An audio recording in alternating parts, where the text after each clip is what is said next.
Mari kita mulai perjalanan kita. Perjalanan ke Eropa. Perjalanan ke suatu benua menuju Islam. Selama 14 abad, orang-orang bangsa ini belum mendengar apapun tentang Allah, Islam, ataupun Al-Quran.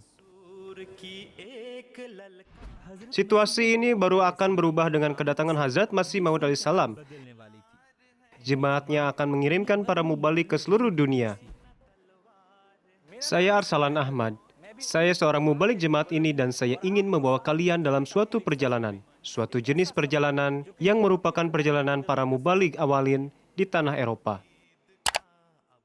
Saya sedang meneliti perjalanan bersejarah mereka tersebut. Saya ingin mengetahui siapa-siapa saja para mubalik ini yang melaluinya matahari Islam mulai terbit dari barat.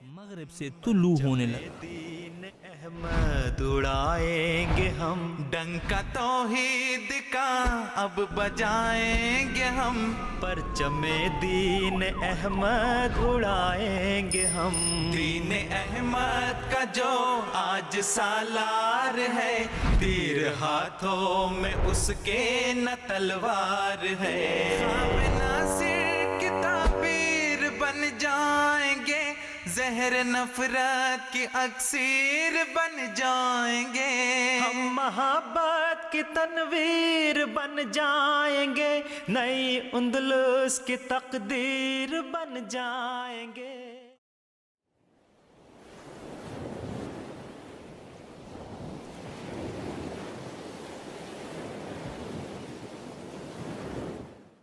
Seseorang melihat di dalam mimpi bahwa setelah terjadinya suatu perang, ia berdiri di depan pantai Britania Raya, layaknya seorang jenderal yang menang, dan sekarang ia sedang berpikir apa yang akan dilakukan terhadap tanah yang telah ditaklukkan ini. Kemudian ia mendengar suara dari kejauhan, William the Conqueror, William the Conqueror, ya artinya William yang telah menang. Mimpi ini dilihat oleh Hazrat Muslim Maud radhiyallahu ta'ala anhu. Tidak lama sebelum perjalanan beliau ke Eropa. Beliau adalah putra Hazrat Masih Maud alaihissalam, dan Hazrat Masih Maud alaihissalam adalah Ghulam-e Ahmad. Artinya pelayan sejati Hazrat Rasulullah sallallahu alaihi wasallam. Ini adalah nubuatan Hazrat Rasulullah sallallahu alaihi wasallam bahwa di akhir zaman matahari akan terbit dari barat. Hazrat Masih Maud alaihissalam bersabda bahwa seandainya Allah Ta'ala mengajarkan saya berbahasa Inggris, maka saya sendiri yang akan berangkat dan bertabligh. Dan saya akan mengakhiri hidup saya dengan bertabligh, meskipun harus terbunuh. Beliau tinggal di sebuah dusun kecil, yang benar-benar terputus dari dunia. Tiada seorang pun tahu bahwa di mana kediaman itu. Namun apa yang beliau lihat di dalam mimpi adalah bahwa di London, beliau sedang menangkap beberapa ekor burung putih. Meskipun dengan kondisi seperti ini, merupakan keinginan beliau agar Eropa harus berada di bawah panji ketauhidan ilahi. Kita lihat jelas bahwa Hazrat Masih Maud alaihissalam tidak memiliki kekuatan duniawi. Benar sekali. Tidak pula kekuatan finansial. Namun beliau ingin bertabligh ke Eropa. Ya, sejauh yang beliau ingin lakukan, Allah Ta'ala telah memberinya misi tersebut. Telah memberinya kabar gembira, telah memberinya janji bahwa aku akan sampaikan tabligh engkau ke seluruh pelosok dunia. Hazrat Masih Maud alaihissalam melanjutkan misi ini dengan penuh keyakinan dan kepastian seperti ini. Beliau mulai misinya dan kemudian kita lihat bagaimana Allah Ta'ala menciptakan sarana untuk hal itu. Saya ingin memperlihatkan kepada kalian keberkatan-keberkatan tersebut. Saya awali perjalanan ini di London. Awal penaklukan Eropa juga bermula di sini.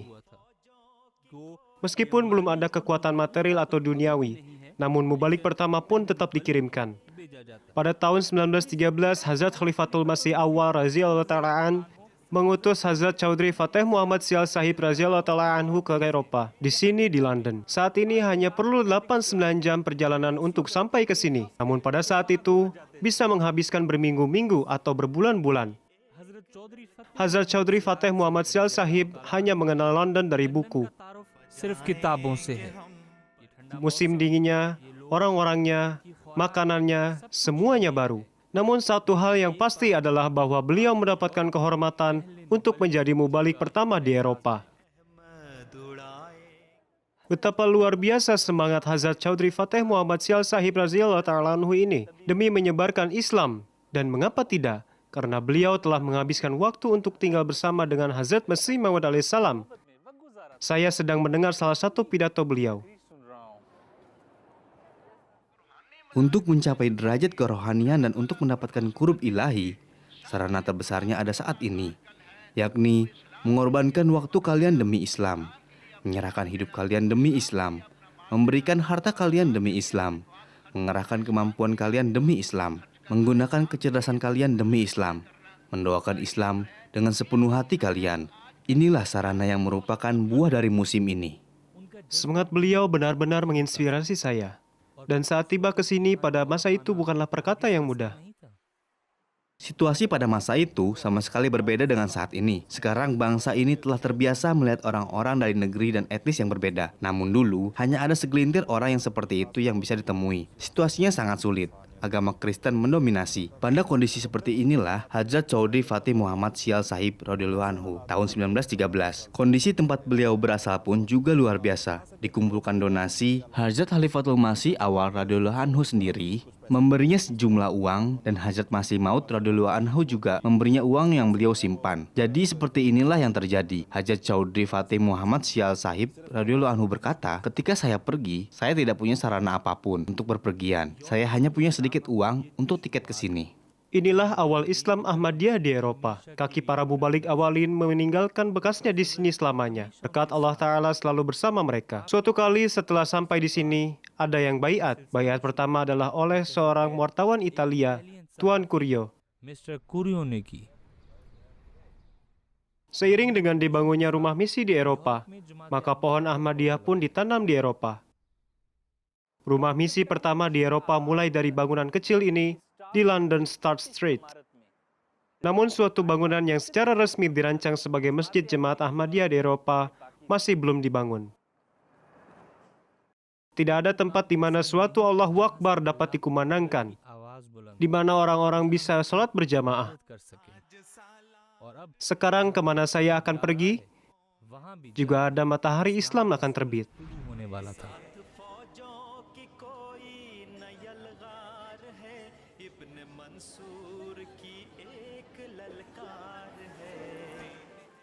Yakni Berlin, ibu kota Jerman. Ratusan tahun sebelumnya, yakni 1922, mubalik pertama datang ke sini. Sekarang bayangkan dan renungkanlah, 100 tahun yang lalu seseorang datang ke sini. Ia tidak tahu bahasanya dan tidak pula tahu budaya orang-orangnya. Namun baginya misi ini sudah jelas, yakni untuk membangun masjid pertama di Eropa.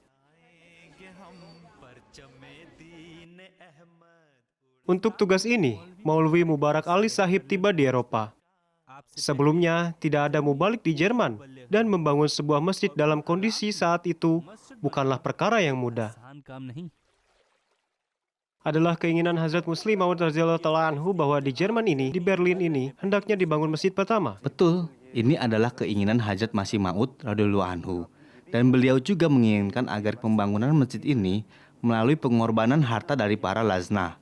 Artinya, masjid ini dibangun dengan pengorbanan para perempuan Ahmadi. Berkenaan dengan hal ini, Hazrat Masih Maud radhiyallahu anhu juga bersabda bahwa hendaknya dituliskan di atas suatu tanpa peringatan bahwa masjid ini telah dibangun oleh para perempuan Ahmadi bagi para saudara muslim yang baru kami. Jadi Tuan Murabi, semangat seperti apa ini? Bagaimana para perempuan ini menerima tantangan ini? Dengan semangat apa mereka terus memberikan pengorbanan ini? Kita bisa tahu jawabannya dengan fakta bahwa target pengorbanan saat itu adalah 70.000 rupiah. Dan dengan karunianya terkumpul 72.000 rupiah. Jika kalian bayangkan kondisi saat itu, betapa banyak kemiskinan. Kita juga temukan satu contoh bahwa ada seorang wanita yang sangat miskin dan tidak punya apapun. Ia memiliki seekor ayam betina yang akan bertelur. Wanita itu bisa hidup hanya dengan telur-telur itu. Kemudian ia pun mengorbankan ayam betina tersebut. Betapa luar biasanya pengorbanan para perempuan tersebut. Sekarang tidak ada penghalang untuk membangun masjid. Peletakan batu pertama dilaksanakan pada hari Jumat. Hazrat Muslim Maud radhiyallahu ta'ala anhu telah menyebutkan kejadian bersejarah ini dalam khutbah beliau dan bersabda bahwa persis seperti agama Kristen yang telah tersebar di negara-negara tersebut, Islam pun akan tersebar lebih luas lagi. लिहाजा फिर 1923 Lalu tahun 1923, pondasi masjid tersebut telah diletakkan dan pembangunan pun dimulai. Di jalan Berlin ini, dinding masjid tersebut dibangun setinggi 7 kaki. Lalu tiba-tiba pekerjaan tersebut terhenti. एकदम ही सारे काम रोक दिए गए।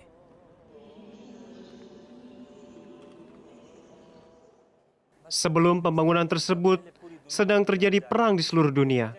Perang Dunia I, Jerman kalah. Walhasil, Jerman dibebankan semua tanggung jawab atas perang itu dan juga biaya perang tersebut. Sekarang bayangkan, bagaimana suatu negara menanggung seluruh tanggung jawab tersebut. Akibatnya, uang pun tak ada nilainya sama sekali. Contohnya saja, harga sebutir telur menjadi 1 juta marks atau mata uang Jerman pada saat itu.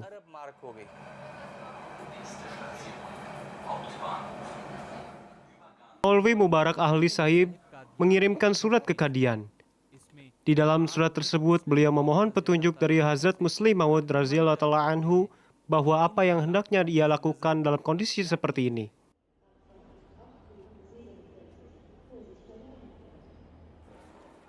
Jawaban dari Hazrat Muslim Maud radhiyallahu ta'ala anhu pun datang, yakni dalam kondisi seperti ini, pembangunan tidak dapat dilanjutkan.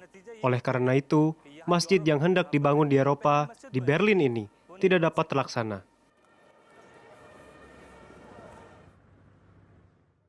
Masjid tersebut tidak dapat dibangun di Berlin. Juga muncul berbagai situasi yang sangat pelik di Jerman. Pada tahun 1933, Hitler datang memimpin. Setelah beberapa tahun, Perang Dunia II akan dimulai. Di Berlin, rumah misi harus ditutup. Maulvi Mubarak Ali Sahib meninggalkan Jerman dan pulang. Pada saat itu, pertabligan Islam tidak mengalami kemajuan di tanah Jerman. Mari, saya lanjutkan perjalanan saya. Satu hal yang saya rasakan dalam perjalanan ini adalah bahwa kemajuan jemaat tidak terhenti dalam situasi apapun. Seperti halnya Allah Ta'ala tetap menurunkan keberkatannya kepada jemaat ini. Tidak ada bandingannya. Kisah masjid pertama tersebut belum berakhir, dan Allah Ta'ala memiliki cara yang lain untuk pengorbanan para perempuan tersebut. और रास्ता सोचा था। Pengorbanan ini tidak akan sia-sia. Masjid pertama ini dibangun bukan di Berlin, melainkan di sini, di London.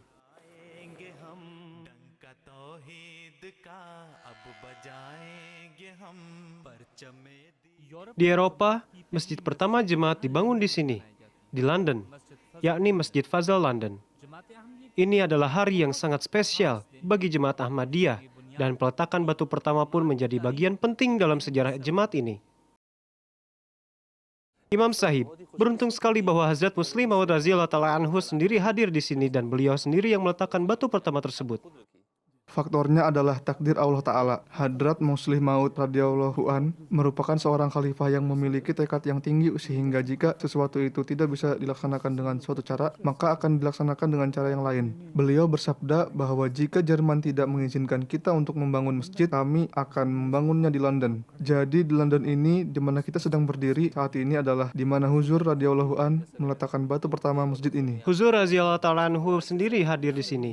Seperti yang saya katakan tadi, dan dengan tangan beliau sendiri batu pertama masjid ini diletakkan. Ya, sebenarnya pada tahun 1924 itu, beliau memiliki dua tujuan untuk datang ke sini. Pertama adalah beliau akan memberikan pidato di suatu konferensi besar mengenai Ahmadiyah Islam sejati. Dan kedua adalah beliau bisa meletakkan batu pertama ini dengan tangan beliau sendiri. Huzur juga menyampaikan pesan, kasyaf, dan mimpi beliau. Huzur tidak hanya meletakkan batu tersebut, namun juga menulis suatu pesan yang sangat penting dalam sejarah. Di dalamnya beliau secara khas menyebutkan bahwa semoga Allah Ta'ala menjadikan masjid ini markas pertabligan Islam di seluruh dunia. Bagi saya ini luar biasa, kata-kata ini telah dituliskan.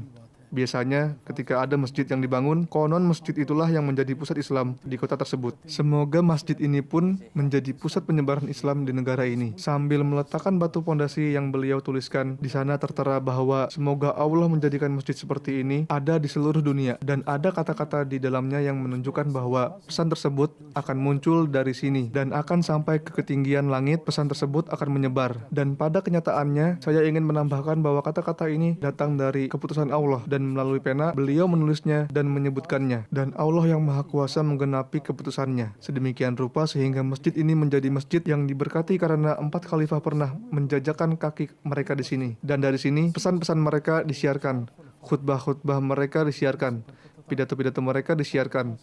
Maka demikianlah Hazrat Khalifatul Masih kedua datang dan memimpin sholat id juga. Beliau datang 2 kali. Kemudian Hazrat Khalifatul Masih ketiga datang berkali-kali. Hazrat Khalifatul Masih keempat menghabiskan 19 tahun masa kekhalifahan beliau di sini. Dari total 21 tahun masa kekhalifahan beliau tinggal di sini selama 19 tahun. Kemudian Hazrat Khalifatul Masih kelima tinggal di sini selama 16 tahun. Dan baru-baru ini beliau pindah ke markas di Islamabad. Inilah bagaimana masjid pertama Jemaat Ahmadiyah di Eropa dibangun. Saat itu, siapa yang bisa membayangkan bahwa di masa depan masjid ini akan menjadi markas atau pusat jemaat seluruh dunia?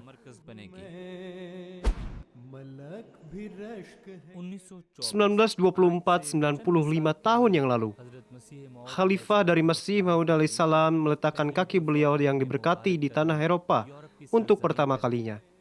Hazrat Muslim Maud radhiyallahu ta'ala anhu menghabiskan beberapa bulan di sini. Saya benar-benar tersentuh ketika membaca kisah perjalanan beliau. Untuk perjalanan selanjutnya, saya akan mengikuti perjalanan beliau. Betapa menakjubkan perjalanan tersebut. अजीमुशान वो सफर था उठा न सके जिसको आसमानो ज़मीं उसे उठाने को आया हूँ क्या अजीब हूँ मैं वो बोझ उठा न सके जिसको आसमानो ज़मीं उसे उठाने को आया हूँ क्या Ini adalah Paris, salah satu kota terkenal di dunia. Pada tahun 1924, Hazrat Muslim Maud radhiyallahu ta'ala anhu datang ke sini, dan surat kabar di sini menulis di berita utama mereka dan menyebut beliau sebagai un prince à Paris, seorang pangeran di Paris. Pada saat itu adalah masjid yang sedang dibangun oleh pemerintah Prancis, Grande Mosquée de Paris, atau Masjid Agung Paris. Huzur melihat masjid tersebut bersama rombongan konvoinya. Ini adalah semata-mata anugerah dari Allah. Berkatnya yang kami terima. Alhamdulillah, summa alhamdulillah. Apalagi yang bisa dikatakan. Ya memang, Tuan Amir. Bagaimana sejarah Jemaat Ahmadiyah masuk ke Prancis? Bagaimana benih Ahmadiyah ditanam di sini, di tanah Prancis? Pertama-tama perlu diklarifikasi bahwa ketika Hazrat Muslim Maud radhiyallahu an datang, ketika Khalifah datang, itulah momen yang paling penting. Tetapi sebelumnya sahabat Masih Maud alaihissalam pernah datang ke sini pada tahun 1916. Juga pada masa itu, buku karya Masih Maud alaihissalam, Filsafat Ajaran Islam, juga diterjemahkan. Jadi Anda dapat mengatakan bahwa sekitar 100 tahun bahwa tanah ini telah mendapat manfaat dari keberadaan yang diberkati dari para sahabat Masih Maud alaihissalam. Setelah itu Hazrat Khalifatul Masih Sanid datang ke sini. Ya, Hazrat Khalifatul Masih kedua datang pada tahun 1924 ketika beliau datang untuk menghadiri konferensi Wembley. Beliau juga berkunjung ke Perancis. Saat itu masjid ini sedang dalam pembangunan. Beliau datang pada tahun 1924 dan melihat masjid dari dalam. Dan waktu itu masjid sudah memiliki mahrab atau tempat untuk imam. Oh iya, Masya Allah. Sehingga sholat pertama sebenarnya dipimpin olehnya di mahrab. Dan juga azan pertama dipanggil oleh seorang sahabat Masih Maud alaihissalam. Saya memiliki keyakinan penuh bahwa suatu hari doa ini akan diterima, insya Allah. Dan untuk penyebaran Islam selama tinggal di Paris, Huzur membentuk satuan tugas. Mereka antara lain Hazrat Mirza Syarif Ahmad Sahib, Hazrat Hafiz Roshan Ali Sahib, dan Hazrat Yaqub Ali Irfani Sahib radhiyallahu ta'ala anhum. Mereka menyebarkan pesan Islam di jalan-jalan ini. Siapa yang tahu apa saja doa yang mereka persembahkan di sini? Merupakan suatu kehormatan bagi mereka dapat berjalan bersama Hazrat Muslim Maud radhiyallahu ta'ala anhu dalam perjalanan ini. सफर पे होना क्या ही एजाज था उनके लिए कर अपने फजल से तू मेरे हम सफर पैदा